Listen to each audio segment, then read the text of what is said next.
Hi friends, welcome back to our channel. ಎಲ್ಲ ಹೇಗಿದ್ದೀರಾ? ನಾನು ಚೆನ್ನಾಗಿದ್ದೀನಿ. ಇದು ನಾನು ಡೇ 1 ಆಫ್ ವೆಯ್ಟ್ ಲಾಸ್ ಜರ್ನಿನ ಸ್ಟಾರ್ಟ್ ಮಾಡ್ತಾ ಇದ್ದೀನಿ ಇವತ್ತು. ಇವತ್ತು ಡೇ 1 ಆಗಿರೋದ್ರಿಂದ ನಾನು ಇಲ್ಲಿ ತನಕ ಯಾವುದೇ ರೀತಿ ಡಿಟಾಕ್ಸ್ನ ಡ್ರಿಂಕ್ಗಳನ್ನ ಕುಡ್ದಿರಲಿಲ್ಲ. ಇವತ್ತು ಅಷ್ಟೇ ಫಸ್ಟೇ ಎಲ್ಲ ಡಿಟಾಕ್ಸ್ ಡ್ರಿಂಕ್ನು ಕುಡಿಯೋದಾಗಿರ್ಬೋದು, ಎಕ್ಸಸೈಸ್ ಮಾಡೋದಾಗಿರ್ಬೋದು, ಹಾಗೆ ನಾವು ಏನು ಊಟ ಮಾಡ್ತಾ ಇರ್ತೀವಲ್ಲ ಅದರಲ್ಲಿ ಊಟನೂ ಸಹ ತುಂಬ ರೆಡ್ಯೂಸ್ ಮಾಡೋದಾಗಿರ್ಬೋದು, ಈ ಥರ ಯಾವುದೂ ಮಾಡೋದಕ್ಕೆ ಹೋಗಬಾರ್ದು. ನಾವು ಕ್ರಮೇಣ ಒಂದೊಂದು ದಿನ ಒಂದೊಂದನ್ನು ಸ್ಟೆಪ್ನ ಫಾಲೋ ಮಾಡ್ಕೊಳ್ತಾ ಹೋಗಬೇಕಾಗುತ್ತೆ. ನಾನು ಅದಕ್ಕೆ ಇವತ್ತು ಸಡನ್ನಾಗಿ ಎಲ್ಲದನ್ನು ಇವಾಗ ಡಿಟಾಕ್ಸ್ ಡ್ರಿಂಕ್ನು ಯಾವುದೂ ಕುಡ್ದಿಲ್ಲ. ಸಡನ್ನಾಗಿ ಡಿಟಾಕ್ಸ್ ಡ್ರಿಂಕ್ ಕುಡಿಯೋದಾಗಿರ್ಬೋದು, ಹಾಗೆ ಎಕ್ಸಸೈಸ್ ಮಾಡೋದಾಗಿರ್ಬೋದು, ಇದನ್ನು ಯಾವುದನ್ನು ಮಾಡೋದು ಬೇಡ, ಡೈಲಿ ಒಂದೊಂದನ್ನೇ ಮಾಡೋಣ ಅಂತ ಹೇಳ್ಕೊಂಡ್ಬಿಟ್ಟು ಇವತ್ತು ಬೆಳಗ್ಗೆ ರೊಟ್ಟಿ ತಿಂತಾಯಿದ್ದೀನಿ. ನಾನು ರೊಟ್ಟಿ ಪಲ್ಯ ಹಾಗೆ ಒಂದು ಸ್ವಲ್ಪ ಮೊಸರು ತಿಂತಾಯಿದ್ದೀನಿ. ಇನ್ನು ನಾನು ಇದು ಬಂದುಬಿಟ್ಟು ಕಾಲೇಜಿಗೆ ಹೋಗಿದ್ದೆ. ಇವತ್ತೊಂದು ಸ್ವಲ್ಪ ಕೆಲಸ ಇತ್ತು ಅಂತ, ಅದನ್ನು ಮುಗಿಸ್ಕೊಂಡು ಬಂದುಬಿಟ್ಟು ಇದನ್ನು ಒಂಥರ ಮಿಡ್ ಮಾರ್ನಿಂಗ್ ಸ್ನ್ಯಾಕ್ಸ್ ಆಗಿ ನಾನು ನೇರಳೆ ಹಣ್ಣುಗಳನ್ನ ತೊಗೊತಾ ಇದ್ದೀನಿ. ಆ್ಯಕ್ಚುಲಿ ಏನು ಹೇಳ್ತೀನಿ ಅಂದರೆ, ನಾವು ಅದನ್ನು ತಿನ್ನಬಾರ್ದು, ಇದನ್ನು ತಿನ್ನಬಾರ್ದು, ನಾವು ಹಾಗೆ ತಿನ್ನಬಾರ್ದು, ಈಗ ತಿನ್ನಬಾರ್ದು ಅಂತ ಎಲ್ಲದನ್ನು ಕೆಲವೊಂದು ಸಲ ಬಿಟ್ಬಿಡ್ತೀವಿ. ಬಟ್ ಅದು ಫುಲ್ಲು ನಮ್ಮ ಲೈಫ್ ಟೈಮ್ ಅದನ್ನೇ ನಾವು ಕ್ಯಾರಿ ಮಾಡೋಕ್ಕಾಗುತ್ತಾ? ಖಂಡಿತ ಇಲ್ಲ ಅಲ್ವಾ? ಹೇಗಾಗ್ಬಿಡತ್ತೆ ಅಂದರೆ, ನಾವು ಎಲ್ಲದನ್ನು ಅದನ್ನು ತಿನ್ನಬಾರ್ದು, ಇದನ್ನು ತಿನ್ನಬಾರ್ದು ಅಂತ ಬಿಟ್ಕೊಳ್ತಾ ಹೋದಾಗೆ ನಮಗೆ ಒಂದೇ ಸಲ ಸಿಕ್ಕಾಪಟ್ಟೆ ಕ್ರೇವಿಂಗ್ಸ್ ಆಗಿಬಿಡುತ್ತೆ. ಮತ್ತು ಅದನ್ನು ತಿನ್ನೋಣ, ಇದನ್ನು ತಿನ್ನೋಣ ಅನಿಸ್ಬಿಡುತ್ತೆ. ಹೀಗಾಗಿಯೇ ನಮ್ಮದು ವೆಯ್ಟು ಸಹ ಆದಷ್ಟು ಬೇಗನೆ ಗೇನ್ ಆಗಿಬಿಡುತ್ತೆ ಅಷ್ಟೇ. ನಾವು ಎಷ್ಟೇ ವೆಯ್ಟ್ ಲಾಸ್ ಮಾಡಿಕೊಂಡ್ರೂ ನಾವು ಇವಾಗ ಯಾವ ಥರ ಫುಡ್ನ ಮೇಂಟೈನ್ ಮಾಡ್ತಾ ಇರ್ತೀವೋ ಅದೇ ಥರ ಫುಡ್ನ ಮೇಂಟೈನ್ ಮಾಡ್ತಾಯಿದ್ರೆ ನಮ್ಮದು ವೆಯ್ಟು ಬ್ಯಾಲೆನ್ಸ್ ಆಗಿರುತ್ತೆ. ಬಟ್ ನಾವು ಹೇಗೆ ಮಾಡಿಬಿಡ್ತೀವಿ ಅಂದರೆ, ಇವಾಗೇನು ವೆಯ್ಟ್ ಲಾಸಲ್ಲಿದ್ದೀವ, ಹಾಗಾಗಿ ಒಂದು ಸ್ವಲ್ಪ ಕಡಿಮೆ ಫುಡ್ನ ತೊಗೊತಾ ಇರ್ತೀವಿ. ಆಫ್ಟರ್ ನಮ್ಮದು ವೆಯ್ಟ್ ಲಾಸ್ ಎಲ್ಲ ಮುಗ್ದಾದ್ಮೇಲೆ, ವೆಯ್ಟ್ ಲಾಸ್ ಜರ್ನಿ ಕಂಪ್ಲೀಟ್ ಆದಮೇಲೆ ಮತ್ತೆ ನಾವು ಇದೇ ಥರ ಫಸ್ಟು ಯಾವ ಥರ ನಮ್ಮ ಲೈಫ್ ಸ್ಟೈಲ್ ಇತ್ತೋ ಅದೇ ಥರ ನಾವು ರೂಢಿ ಮಾಡ್ಕೊಳೋದ್ರಿಂದ ನಾವು ಇಷ್ಟೊಂದಿನ ಮಾಡಿರುವಂಥ ವೆಯ್ಟ್ ಲಾಸ್ ಜರ್ನಿನೂ ಸಹ ಹಾಳಾಗುತ್ತೆ. ನಾವು ನಮ್ಮ ಲೈಫ್ ಟೈಮ್ ಯಾವ ಥರ ಫುಡ್ಡನ್ನು ಕ್ಯಾರಿ ಮಾಡೋಕ್ಕಾಗುತ್ತೋ ಆ ಥರ ಫುಡ್ಡಿಂದ ನಾವು ವೆಯ್ಟ್ ಲಾಸ್ ಜರ್ನಿನ ಸ್ಟಾರ್ಟ್ ಮಾಡಬೇಕು ಅನ್ನೋದು ನನ್ನ ಅಭಿಪ್ರಾಯ. ಎಲ್ಲರೂ ಹೀಗೆ ಮಾಡಿ ಅಂತ ಹೇಳೋದಿಲ್ಲ ನಾನು. ನಿಮ್ಮ ಬಾಡಿಗೆ ಯಾವುದು ಅಡ್ಜಸ್ಟ್ ಆಗುತ್ತೆ ನೀವು ಅದನ್ನು ಮಾಡಿ. ಹಾಗಂತ ಎಲ್ಲರದ್ದು ಡಯಟನ್ನು ನೋಡಿ ಫಾಲೋ ಮಾಡೋದು ಆ ಥರ ಯಾವುದೂ ಮಾಡೋಕ್ಕೆ ಹೋಗ್ಬಿಡಿ. ನಿಮಗೆ ಯಾವ್ದು ಸೂಟ್ ಆಗುತ್ತೆ. ಇವಾಗ ನಾನು ಒಂದು ಹೇಳ್ತೀನಿ ಅಂತ ಅದನ್ನು ಸಡನ್ನಾಗಿ ನೀವು ಸ್ಟಾರ್ಟ್ ಮಾಡಬಾರ್ದು. ಅದನ್ನು ಟ್ರೈ ಮಾಡಬೇಕು. ನಿಮಗೆ ಅಡ್ಜಸ್ಟ್ ಆಗುತ್ತಾ ನಿಮ್ಮ ಬಾಡಿಗೆ ಅಂತ ನೋಡ್ಕೊಂಡ್ಬಿಟ್ಟು ಅದನ್ನು ಕಂಟಿನ್ಯೂ ಮಾಡಿ. ಹಾಗೆ ನಾನು ನನ್ನ ಡಿನ್ನರ್ನ ಆದಷ್ಟು ಬೇಗ ಕಂಪ್ಲೀಟ್ ಮಾಡ್ಕೋಬೇಕು ಅಂದ್ಕೊತೀನಿ. ಆದಷ್ಟು ಆದರೆ 4:30 ಅಥವಾ 5ಗೆ ನಾನು ಕಂಪ್ಲೀಟ್ ಮಾಡ್ಕೋಬೇಕು ಅಂದ್ಕೊತೀನಿ ಡಿನ್ನರ್ನ. ಇವತ್ತು ನಾನು ಒಂದು ಪ್ರೋಟೀನ ರಿಚ್ ಆಗಿರುವಂಥ ಫುಡ್ನ ಮಾಡ್ಕೊಳ್ಳೋಣ ಅಂದ್ಕೊಂಡೆ. ಬಟ್ ಅದಕ್ಕೆ ಟೈಮ್ ಆಗಲಿಲ್ಲ. ಅದಕ್ಕೆ ನಾನು ಒಂದು ಸಿಂಪಲ್ ಆಗಿರೋ ಚಪಾತಿ ಮಾಡ್ಕೊಂಬಿಡೋಣ ಅಂದ್ಕೊಂಡೆ. ಅದಕ್ಕೆ ಚಪಾತಿಗೂ ಒಂದು ಸ್ವಲ್ಪ ಏನಾದರೂ ಆ್ಯಡ್ ಮಾಡಿದರೆ ಚೆನ್ನಾಗಿರುತ್ತೆ ಅಂದ್ಕೊಂಡು ಇದಕ್ಕೆ ನಾನು ಒಬ್ಬಳಿಗೆ ಮಾಡ್ತಿರೋದ್ರಿಂದ ತುಂಬಾ ಕಡಿಮೆ ಆಗಿರುವಂಥ ಒಂದು ಗೋಧಿ ಹಿಟ್ಟನ್ನು ತೊಗೊತಾ ಇದ್ದೀನಿ. ಸ್ವಲ್ಪ ತೊಗೊತಾ ಇದ್ದೀನಿ ಅಷ್ಟೇ ಗೋಧಿ ಹಿಟ್ಟನ್ನ. ಒಂದು ಚಿಕ್ಕ ಬಟ್ಲಲ್ಲಿ ಒಂದು ಅರ್ಧ ಬಟ್ಲು ಗೋಧಿ ಹಿಟ್ಟನ್ನ ತೊಗೊತಾ ಇದ್ದೀನಿ.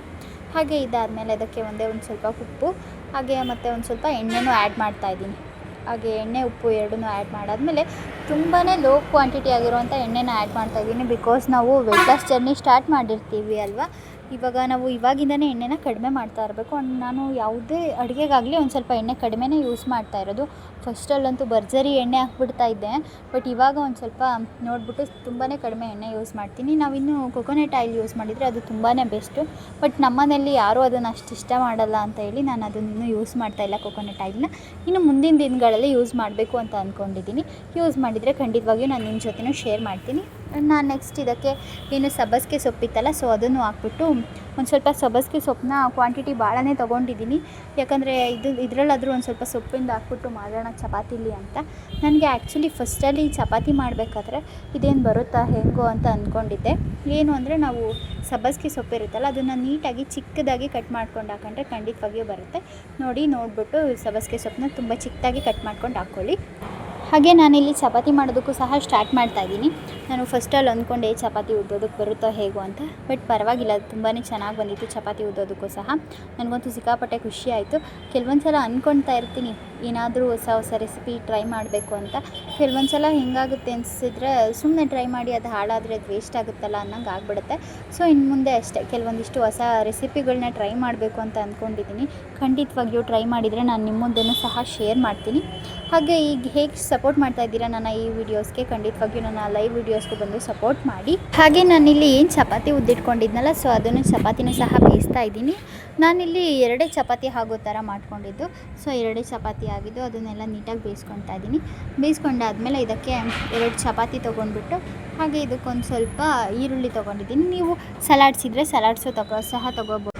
ಇದಕ್ಕೆ ಕ್ಯಾರೆಟು, ಸೌತೆಕಾಯಿ, ಹಾಗೆ ಏನು ರ್ಯಾಡಿಶ್ ಮೂಲಂಗಿ ಅಂತ ಹೇಳ್ತೀವಲ್ಲ, ಮೂಲಂಗಿ, ಇದನ್ನೆಲ್ಲ ಸಹ ತೊಗೊಂಡ್ಬಿಟ್ಟು ಇದನ್ನು ಸಹ ಊಟ ಮಾಡ್ಬೋದು. ನಾವು ಏನಕ್ಕೆ ಇದನ್ನೆಲ್ಲ ತೊಗೊಳ್ತೀವಿ ಅಂದರೆ ಬಿಕಾಸ್ ಇದರಲ್ಲಿ ಫೈಬರ್ ತುಂಬಾ ಇರುತ್ತೆ ಸಲಾಡ್ಸಲ್ಲಿ. ಹಾಗೆ ಅದ್ರ ಫೈಬರ್ ತಿನ್ನೋದ್ರಿಂದ ನಮ್ಮದು ಹೊಟ್ಟೆನೂ ಸಹ ಬೇಗನೆ ತುಂಬ್ದಂಗೆ ಆಗುತ್ತೆ. ತುಂಬಾ ಹೆಚ್ಚಿಗೆ ಫುಡ್ ಬೇಕು ಅಂತ ಅನಿಸೋದಿಲ್ಲ, ತುಂಬಾ ಬೇಗನೆ ಹೊಟ್ಟೆನೂ ತುಂಬ್ದಂಗೆ ಆಗುತ್ತೆ. ಇದೇ ಕಾರಣಕ್ಕಾಗಿ ನಾವು ಸೌತೆಕಾಯಿ, ಕ್ಯಾರೆಟು ಹಾಗೆ ರ್ಯಾಡಿಶ್ ಇದನ್ನೆಲ್ಲ ಇದೇ ಕಾರಣಕ್ಕಾಗಿ ತೊಗೊಳೋದು. ಸೊ ಇನ್ನು ನಾನು 2 ಚಪಾತಿ ಮಾಡಿದ್ನಲ್ಲ, ಸೊ ಅದು 2 ಚಪಾತಿ ಹಾಗೆ ಈರುಳ್ಳಿ, ಹಾಗೆ ಒಂದು ಸ್ವಲ್ಪ ಕ್ವಾಂಟಿಟಿದು ಪಲ್ಯ ಕ್ವಾಂಟಿಟಿ ಭಾಳ ತೊಗೊಂಡಿದ್ದೆ. ನನಗಂತೂ ಈ ಪಲ್ಯಗಳೆಲ್ಲ ತುಂಬಾ ಇಷ್ಟ, ಹಾಗಾಗಿ ನಾನು ಒಂದು ಸ್ವಲ್ಪ ಪಲ್ಯದ್ದು ಕ್ವಾಂಟಿಟಿ ಭಾಳ ತೊಗೊಳ್ತೀನಿ. ಬಟ್ ನೀವು ಇದರಲ್ಲಿ ಏನಾದರೂ ಒಂದು ಸ್ವಲ್ಪ ಕೊಕೊನಟ್ ಆ್ಯಡ್ ಮಾಡಿದರೆ ಯಾವುದಾದ್ರೂ ಪಲ್ಯ ಆಗಲಿ ಚಟ್ನಿ ಆಗಲಿ ಕ್ವಾಂಟಿಟಿನ ಕಡಿಮೆ ತಗೊಳೋದಕ್ಕೆ ನೋಡಿ, ಯಾಕಂದರೆ ಕೊಕೊನಟಲ್ಲಿ ತುಂಬಾ ಕ್ಯಾಲೋರೀಸ್ ಇರುತ್ತೆ. ಇನ್ನು ನನಗೆ ಅಂತ ಸಬ್ಬಸಿಗೆ ಸೊಪ್ಪಿನ ಚಪಾತಿ ಮಾಡ್ಕೊಂಡಿದ್ದೆ. ಸೊ ಮನೆಯವ್ರಿಗೆಲ್ಲ ಹೀಗೆ ಸಿಂಪಲ್ಲಾಗಿ ನಾರ್ಮಲ್ ಆಗಿರುವಂಥ ಚಪಾತಿ ಮಾಡಿದ್ದೆ. ಬಿಕಾಸ್ ಅವ್ರಿಗೆ ಈ ಥರ ಚಪಾತಿ ಎಲ್ಲ ಇಷ್ಟ ಆಗೋದಿಲ್ಲ, ಚಪಾತಿಲೆಲ್ಲ ಸೊಪ್ಪೆಲ್ಲ ಹಾಕಿ ಮಾಡೋದು. ಸೊ ಹಾಗಾಗಿ ಅವ್ರಿಗೆ ನಾರ್ಮಲಾಗಿ ಮಾಡಿಕೊಟ್ಟಿದ್ದೆ ಹಾಗೆ ಚಪಾತಿಗೆ ಕಾಂಬಿನೇಷನ್ ಆಗಿ ಒಂದು ಹಲಸಿನ ಹಣ್ಣಿನ ಬೀಜಗಳಿರುತ್ತೆ ಅಲ್ಲ, ಅದರಿಂದ ಹಲಸಿನ ಹಣ್ಣಿನ ಬೀಜಗಳನ್ನೆಲ್ಲ ಒಣಗಿಸ್ಬಿಟ್ಟು ಅದನ್ನು ನೀಟಾಗಿ ಎಲ್ಲ ತೆಗೆದ್ಬಿಟ್ಟು ಅದನ್ನು ಸಿಪ್ಪೆ ಎಲ್ಲ ಬಿಡಿಸ್ಬಿಟ್ಟು ಹಾಗೆ ಕಾಳು ನೆನಕಿರ್ತೀವಲ್ಲ ಅದ್ರ ಜೊತೆಗೆ ಅದನ್ನು ಸಹ ಹಾಕಿ ಮಾಡಿದ್ದೆ. ಈ ರೆಸಿಪಿನ ನಾನು ಮುಂದಿನ ದಿನಗಳಲ್ಲಿ ನಿಮ್ಮ ಜೊತೆನೂ ಸಹ ಶೇರ್ ಮಾಡ್ತೀನಿ. ಆಲ್ಮೋಸ್ಟ್ ಕೆಲವಷ್ಟು ಜನಕ್ಕೆ ಗೊತ್ತಿರುತ್ತೆ, ಬಟ್ ಕೆಲವರಿಗೆ ಗೊತ್ತಿರೋದಿಲ್ಲ. ಆ್ಯಕ್ಚುಲಿ ನನಗೂ ಗೊತ್ತಿರಲಿಲ್ಲ ಈ ಒಂದು ರೆಸಿಪಿ. ಇತ್ತೀಚೆಗೆ ಒಂದು 2 ಇಯರ್ಸಿಂದ ಗೊತ್ತಾಗಿದೆ. ಸೊ ನೆಕ್ಸ್ಟು ಆ ರೆಸಿಪಿನೂ ಸಹ ನಿಮ್ಮ ಜೊತೆ ಶೇರ್ ಮಾಡ್ತೀನಿ.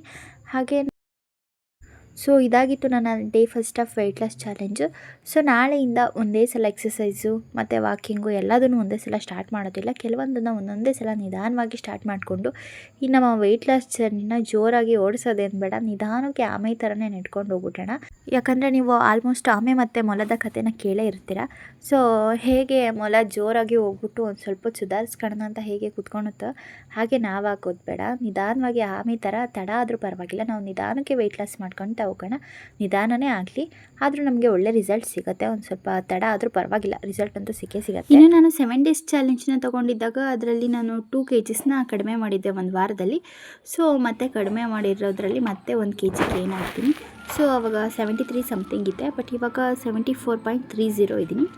ಸೊ ಇದು ಡೇ 1ನಲ್ಲಿ ನಾನು ವೆಯ್ಟ್ನ ಚೆಕ್ ಮಾಡ್ಕೊಂಡಿರೋದು. ಸೊ ನಾನು ನೆಕ್ಸ್ಟ್ ಪ್ರತಿ ಸೋಮವಾರ ನಂದು ವೆಯ್ಟ್ ಎಷ್ಟಿದೆ ಅನ್ನೋದನ್ನು ಖಂಡಿತವಾಗಿಯೂ ವಿಡಿಯೋದಲ್ಲಿ ಅಪ್ಲೋಡ್ ಮಾಡ್ತೀನಿ. ಇದಾಗಿತ್ತು ಇವತ್ತಿನ video. Thank you for watching. ಇನ್ನೂ ನಮ್ಮ ಚಾನಲ್ನ ಸಬ್ಸ್ಕ್ರೈಬ್ ಮಾಡಿಲ್ಲ ಅಂದರೆ ದಯವಿಟ್ಟು ಸಬ್ಸ್ಕ್ರೈಬ್ ಮಾಡ್ಕೊಳ್ಳಿ. Thank you.